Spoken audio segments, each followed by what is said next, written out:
안녕하세요. 오늘은 조선시대를 배경으로 펼쳐지는 흥미진진한 이야기를 하나 소개해드릴까 합니다. 바로 암행어사의 대명사 박문수와 관련된 역대급 에피소드인데요. 박문수를 사칭하여 백성을 괴롭히던 가짜 어사가 진짜 박문수에게 제대로 역관광당하는 그야말로 기가 막힌 이야기가 지금부터 시작됩니다. 다들 숨죽이고 집중해 주시길 바랍니다. 과연 어떤 일이 벌어졌을까요? 역사 속에서 박문수라는 이름은 탐과 놀이를 벌하고 억울한 백성의 한을 풀어주는 정의로운 암행어사의 상징으로 깊이 자리매김했습니다. 우리는 어릴 적부터 드라마나 영화 또는 다양한 민담과 설화를 통해 암행어사 출두야 라는 외침과 함께 등장하는 박문수 대감의 모습을 수없이 접해왔죠.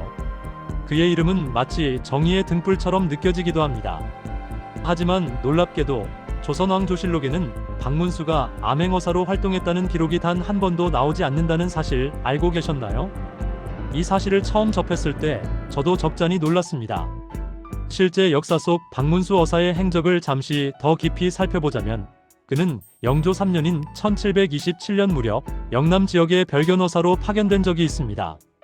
여기서 중요한 점은 별견어사는 우리가 흔히 상상하는 암행어사와는 그 역할과 성격이 완전히 다르다는 것입니다. 암행어사는 자신의 신분을 철저히 숨기고 비밀리에 지방의 비리를 캐고 탐과 놀이를 적발하는 은밀한 임무를 수행했습니다. 반면 별견어사는 신분을 공개하고 활동하며 주로 기근이 든 백성을 구휼하거나 지방관의 업무가 제대로 이루어지는지 감찰하는 역할을 맡았습니다. 즉, 공개적인 감찰관에 가까웠던 것이죠.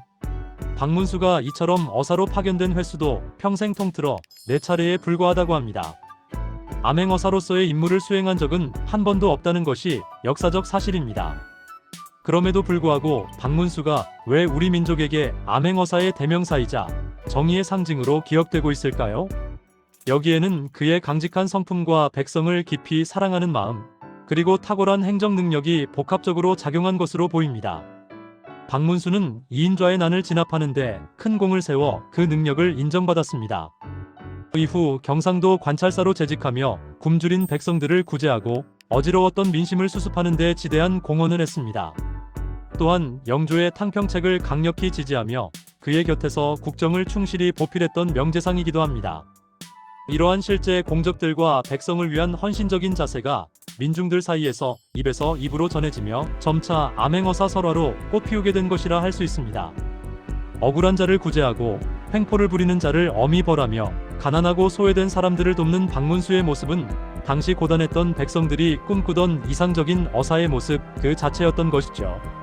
박문수는 단순한 관료를 넘어 백성들에게는 어둠 속을 밝히는 희망의 등불이자 부조리한 세상을 바로잡아줄 구원자로 인식되었던 것입니다.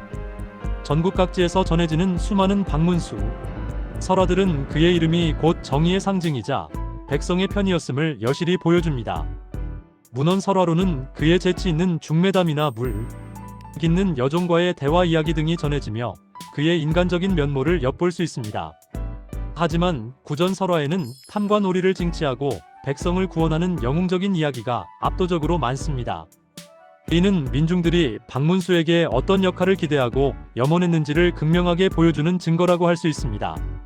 하지만 아이러니하게도 이러한 박문수의 높은 명성은 때로는 부작용을 낳기도 했습니다. 바로 그의 이름을 사칭하는 자들이 나타나 백성들을 괴롭히거나 사회적 혼란을 야기하는 일들이 벌어진 것이죠. 실제로 고종 시기에는 암행어사를 사칭하며 지방 수령을 파직시키거나 백성들에게 재물을 갈취하는 등 사회 혼란을 가중시키는 사건들이 기록되기도 했습니다. 이런 가짜 어사들 때문에 백성들의 고통은 더욱 커질 수밖에 없었습니다. 오늘 들려드릴 이야기는 바로 그런 암행어사 사칭범에 관한 것입니다. 때는 바야흐로 조선시대 한적하고 평화로웠던 어느 시골 마을에 암행어사 박문수를 사칭하는 자가 호련히 나타났습니다. 이 가짜 어사는 박문수의 높은 명성과 백성들의 깊은 신뢰를 악용하여 온갖 횡포를 부리기 시작했습니다. 그의 이름만 대면 지방관들도 꼼짝 못할 정도로 가짜 어사의 위세는 하늘을 찌를 듯 대단했습니다. 그는 자신이 박문수라고 떠벌리고 다니며 백성들에게 강제로 재물을 빼앗고 온갖 불합리하고 부당한 명령을 내렸습니다.